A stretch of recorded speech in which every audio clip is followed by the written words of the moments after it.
اگر ہم اس وقت کے حالات و واقعات پہ نظر ڈالیں گے تو اس وقت کشمیر میں ایک ایسا وقت چل رہا ہے جس میں ہر آدمی جیسے اس کو وہ کومے میں ہے، ابھی وہاں سے باہر نہیں نکلا ہے. اور اس کے ساتھ ساتھ جو تعمیر و ترقی کے جو آپ نے کہا، تعمیر و ترقی کی بات کریں تو یہاں زیرو ہے، کچھ بھی نہیں. اگر آپ جیسے ابھی آپ نے کہا، آپ گاؤں میں کسی بھی جگہ پہ جائیے، وہاں جب یہاں 5 اگست 2019 ہوا، اس کے بعد یہاں بڑے بڑے نعرے لگے کہ اب یہاں تعمیر و ترقی کا اب دیکھنا کیا ہوگا، یہ ہوگا وہ ہوگا. لیکن ہم گراؤنڈ سطح پہ دیکھ رہے ہیں زیرو ہے. میں کل ایک بیک ٹو ولیج پروگرام میں تھا تو میں نے ایک بندے سے کہا کہ آپ جو ڈسٹرکٹ آفیسر آئے تھے، میں نے کہا آپ مجھے یہ بتائیے بیک ٹو ولیج کے جو پہلے 2 مرحلے ہیں ان کی لسٹ نکالیے، جو لوگوں نے یہاں آپ کو ڈیولپمنٹ کے لیے جو لسٹ دی ہے کہ یہ چیزیں ہونی چاہیے. اس نے نکالی. میں نے کہا آپ بتائیے اس میں سے کتنے کام ہوئے ہیں. تو اس نے کہا کہ یہ بھی ہونے والا ہے، یہ بھی ہونے والا ہے، لیکن ہوا نہیں تھا 6 مہینے سے کوئی کام.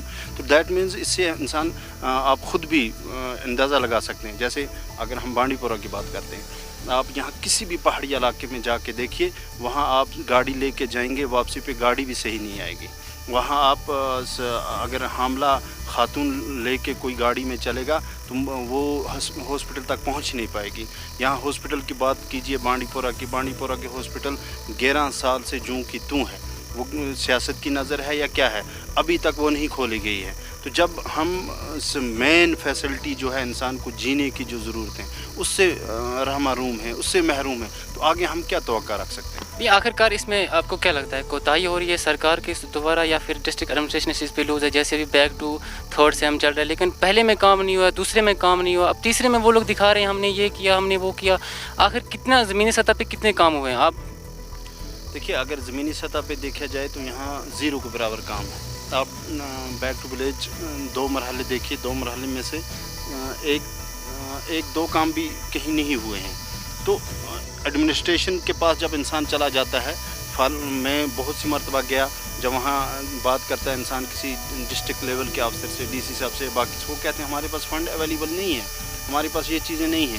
تو اس وقت حقیقت بھی یہ ہے کہ آپ ہماری یہ دیکھیے اکنامک کہاں چلی گئی ہے، 0.23 ہے. تو وہ لوگ اسی کا بہانہ کرتے ہیں اور اسی وجہ سے کام نہیں ہو رہا ہے. ڈسٹرکٹ سطح پہ، پھر بلاک سطح پہ، پھر گاؤں کے سطح پہ. پہلی چیز آپ اگر یہ کہتے ہیں نا ہم نے یہاں ڈیولپمنٹ کی تو کیا کیا؟ مجھے ایک بات بتائیے، یہاں 5 اگست ہوا، 5 اگست کے بعد نومبر میں یہاں برف باری گری، کھربوں کا نقصان ہوا. کشمیر ملازموں کے سر پہ نہیں چل رہا ہے کشمیر کا انسان. کشمیر میں 2 بڑی انڈسٹریاں ہیں، ایک ہے فروٹ انڈسٹری اور دوسرا ٹورزم. تو یہاں فروٹ انڈسٹری کو کھربوں کا نقصان ہوا. یہ بتائیں آج تک کیا دیا ان مالکان باغات کو؟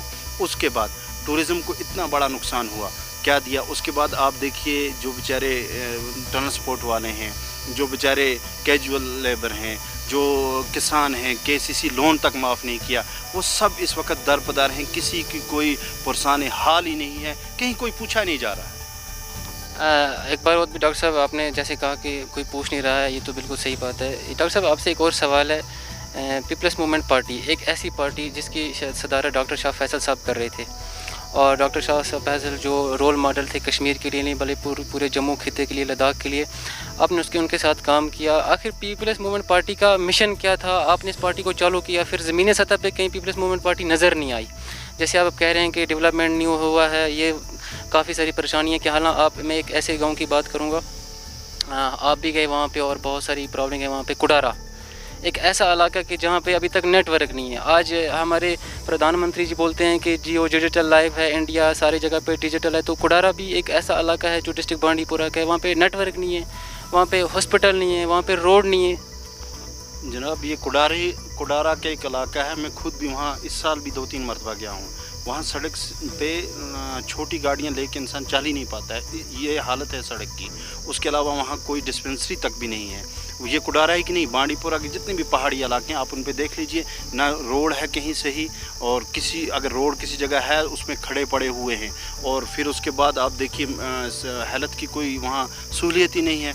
एजुकेशन का देख लीजिए, एजुकेशन तो पिछले 1.5 साल से ठप है। जब एजुकेशन का चल भी रहा था, हाई स्कूल में 6 टीचर थे, आप खुद भी अंदाज़ा लगा सकते हैं कि क्या हालत है। उसके नीचे आप आ जाइए, नीचे वाले लोगों की भी यही हालत है। हाँ, आपने जो एक उसमें यह सवाल किया कि शाह फैसल साहब हमारी पार्टी के प्रेसिडेंट थे, तो शाह फैसल चले गए, एक आदमी के जाने से कारवां नहीं रुकता है। वो कहते हैं अकेला ही निकला था जाने में मंजिल, लोग आते गए और कारवां बनता गया। हमारी पार्टी का नाम अवामी तहरीक है और ये अवामी तहरीक कभी रुकेगी नहीं।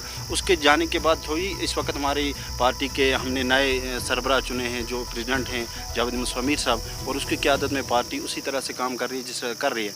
हमारा मिशन ये नहीं है कि हम आएँ लोगों से वोट लें और बैठ जाएँ।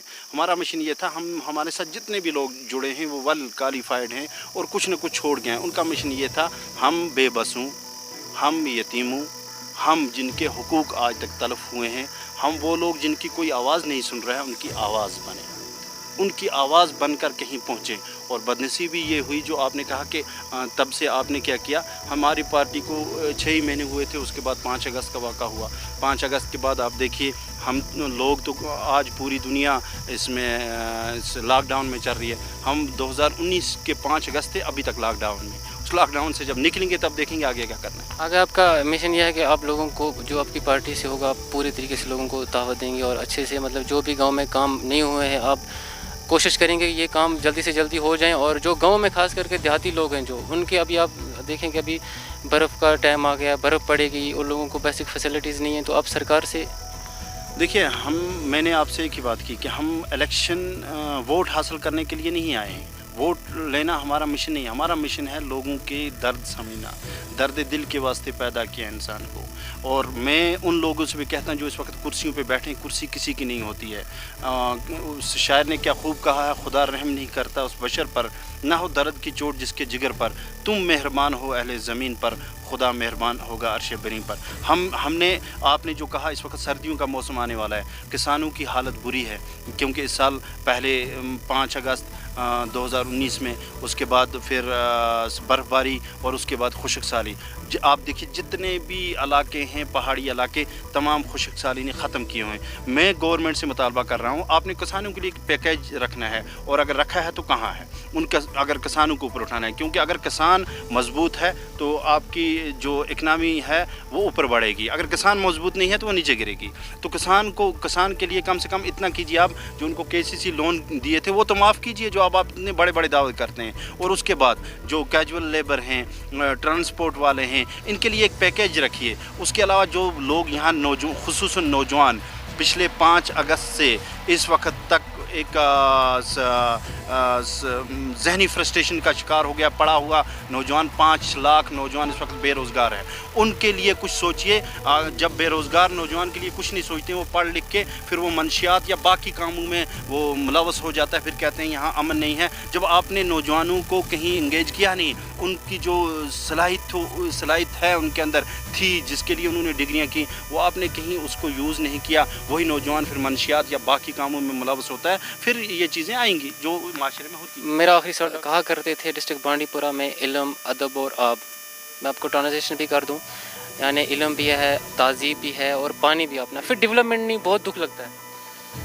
आपने अच्छा का सवाल किया। बांडीपुरा के बारे में शेखुल आलम का कहना है इल्म, अदब और आब, लेकिन यहाँ आब गंदा हो गया है। आप बलोच की हालत देख सकते हैं।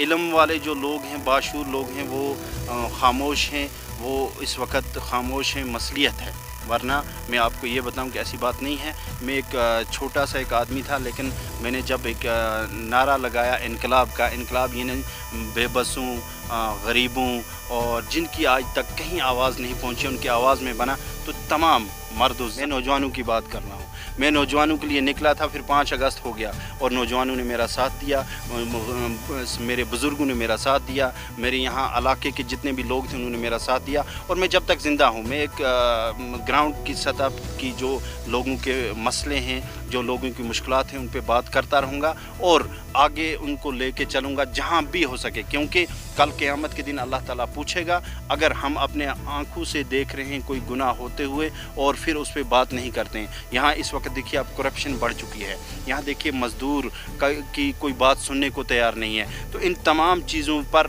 मैं आपसे भी कहता हूँ, आप मीडिया का भी फ़र्ज़ बनता है इस वक्त, आप हक़ की बात को आगे ले जाइए। मैं उन लोगों से भी कहता हूँ जो इस वक्त खामोश हैं, अपनी खामोशी तोड़िए। हाँ, वो अलग बात है कश्मीर के लोग 5 अगस्त 2019 से इस वक्त तक कोमा में हैं, लेकिन एक न एक दिन तो ठीक होंगे, और जब वो ठीक होंगे बाहर आएंगे तो इनकलाब खुद आ जाएगा।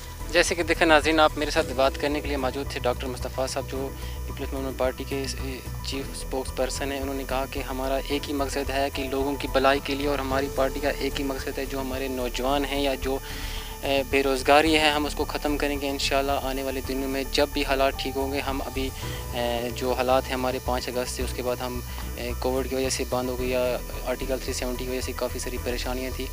इसी के बावजूद आप देखते रहिए ALN न्यूज़। मुझे दीजिए इजाज़त। अस्सलाम वालेकुम।